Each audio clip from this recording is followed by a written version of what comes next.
Chapter 13, The Potential of Change. Mig was wrong about that last gust of winter. A week later, we were on our 5th day of constant snow. It was the kind of wet snow that's almost rain and hits you heavy. Minerva was in the hitch now almost permanently, banging on its side with an open palm when she had to get out to take a bathroom break. Riri rode in there with her for a bit, but Wob tried to keep her walking. It's warmer that way. Besides, you need to build your legs up. You're not a baby anymore. No one was really talking much. We were too busy concentrating on staying upright and mobile and warm. Between us, we wore every piece of clothing we had, Tree and Ziguan taking turns with their baseball cap every hour. Still, Slopper's nose ran constantly, and Mig had a cough that rattled around in his throat when he tried to hide it. Something had to change, and soon. And then one day it did. Forever. It was nearing dusk, not that the sky revealed anything other than a thick, wet fog, and we were preparing the ground to start setting up camp. Wab, I found a toy! Riri's pink boots squelched and sucked the ground mush. She'd given up trying to keep them spotless, and they were speckled and streaked with hard mud. Wab didn't look up. She was laying out the tarp that would keep the wet from our bones, but not the freeze. Okay then, go play with it. Riri ran off to show Minerva, who sat in the cart like a queen on a rickety throne. I was on the other side of the clearing, putting up the string of bells that we used as an alarm system, when she yelled, Mayjen, Mudbin! Ming was the first one into the cart, where Minerva had propped herself up on her knees, her eyes wide. She handed something blue to Mig. I want it, protested Riri. I found it. I walked over to the cart with the others. Mig was holding a plastic lunch pail with a broken hinge. On the front was a half-torn, waterlogged image of a man wearing a blue suit with a wide red cape. He was flying over buildings, but I couldn't make out much more through the wear. We found other junk out here, but when he opened the top, I saw the reason for concern. Inside was a half piece of bread wrapped in a clear plastic. It wasn't even moldy yet. Could be the same group Wob saw back before the resort. He rubbed his chin, then gave orders. She-boy, walk the perimeter. Tree, Ziguan, lay extra wires. He turned to me. French, you know what to do. I jogged to the trees, found the best specimen to hold my weight, and ascended. We all knew what was up. We'd found other evidence of travelers, and Mig's first priority was to keep us safe. I got excited every time, hoping that we'd run into some friendlies, maybe even someone we knew from before. In the 5 years I've been with my group, we'd found others only 7 times, and each time we'd parted after several days. It was safer to be small, to be less of a disturbance for the recruiters to track. The landscape had started to change out, and here and there amongst the green were slashes of black where the Precambrian rock grafted sharp hills and cut into craggy cliffs. We did our best to avoid them when we were on the move. Shifting rocks with sudden drops were dangerous, and the incline was tough on all of us, especially with the cart to pull. I saw a ridge of solid black cut through the forest like a vein. We were definitely getting more north now. I wasn't up there for long before I saw them. 2 figures, huddled around an open fire in a small clearing about a 3-hour march to the west. One was wearing camouflage, the other, foolishly, wore a bright red hat. Meg was talking with Minerva, who was still in the wagon, low and serious. Her face was smooth with stress, and she looked as coherent as I'd seen her in a while. Meg's hair was tucked up into a gray woolen toque, and with the wide gray scarf wrapped around his neck several times so that his entire mouth was obscured. He looked much older. Rose stood up from where she was playing tic-tac-toe with Riri in a crust of snow with a couple of sticks, but I went over to the elders first. I saw them. Where? Meg and Minerva turned their whole attention on me, and I slowed down to tell my report right.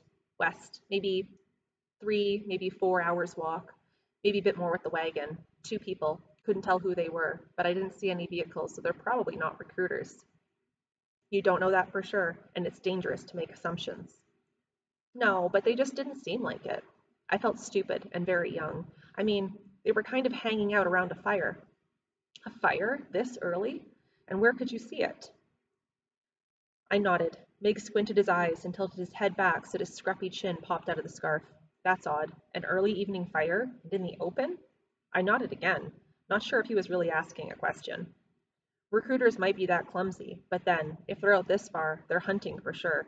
Got to be stealthy and sneak up on Indians. Wob joined the circle. 2 of them? One bigger than the other? One in a red hat? Yeah. She exchanged glances with Mig. That's them. Maybe they're townies. Tree piped up from behind me. Ziguan got pale at the thought of it, took off the baseball cap, and fitted onto his brother's head. The twins often reverted to small acts of care between the 2 of them when they were anxious. They hadn't heard about Wab's sighting, having already gone to bed that night at the fire. Could be. Meg was already looking into the trees for Chiboy. I could see the jump of adrenaline in his facial muscles. Riri wandered over with her tic-tac-toe stick in her hand. Maybe they're kids, just dumb kids that don't know better, Meg, on account they got no grown-ups. We stood around the wagon in silence until Wab spoke up. I think it's worth checking. Chiboy stepped out of the bush, and Meg made his decision. We camp tonight. Tomorrow, we keep walking east.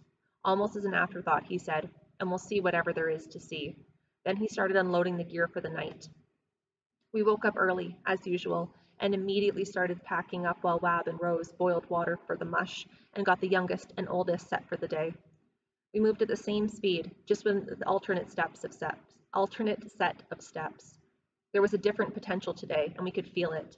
Today we might catch up to the strangers. Today we might make new friends or fall prey to new enemies. A few weeks ago, Tree and Ziguan had told the story of cannibal people when their fire died down. I hadn't been able to shake it yet. They're the Wendigo people, those who need to eat but can only eat human flesh. They lost their way but don't want to get back on the path. All they want is meat. And they don't care if it's their own children. They'll eat them just the same. Chiboy shut it down early. All right, we don't need no one screaming out in their sleep now. Let's call it a night. Now here we were, ready to walk towards the unknown. What if those two strangers in the woods were Wendigo people? What if their early fire right out in the open was for cooking up a third stranger who wandered across their path? Mush? Ah, Jesus! I hadn't heard Rose's footsteps, and her voice in my ear startled me to curse. Sorry, Rose. No, I'm good. I waved away the bowl she held out. Give mine to Slopper. She sat down beside me on the rolled-up tent where I perched, distracted in my packing. She handed me the tin bowl anyways, and I took a mouthful. We all needed to eat in the morning. It was dangerous to run out of steam on the walk. What's up? She was kind in the question, without her usual edge of defense. Not sure, really. I swallowed the warm porridge and took another bite, thinking of what was going on in my head. I reverted to the books I loved, those rare and impractical luxuries I'd happened on a few times in my life, and hoarded until they fell apart, all pulp and tears. It's weird when you come to a spot in the story where the plot could go either way, you know? She just stared. Maybe she wasn't a big reader. It's just, when you can go one direction and have life turn out one way, or go another direction and have life be completely a different way, it's nerve-wracking. She nodded. I know. Imagine if I'd gone west instead of north when I left my uncle. I'd have never found you. I mean, any of you guys. I flushed hard and shoved more mush into my mouth to break up the smile that pushed its way onto my face. We sat in silence while I finished the bowl. The ground was still frozen, and the warmth of another body so close was comforting. The air stung your nose on the inhale, and there was water smoke at the exhale. But the frost wasn't as thick, and as the last snow was melting into the crust, soon enough the woods would begin to get dressed for spring. Chiboy must have started out ahead before the sun rose, because now he came jogging back into the circle of our half-packed tents. An hour's walk. He pointed his hand to the bush. The men. After 3 days' time, we were gaining on them. Mig was cautious and slow, but he kept us on a path to intercept the two figures. I'd be watching again from the treetops before bedtime, checking for anything unusual, trying to piece together their schedules and motives. So far, I'd gotten nothing except that they seemed to have an abundance of food, gauging by the intensity and timing of their fires, and that they didn't seem to be on the run, taking their time and even staying at one site for 2 nights instead of 1. 2 nights would get you killed if the recruiters were on your trail. Mig sighed, looking around at the tops of trees with his hands on his hips, and said, to all of us, and no one in particular, today is the day.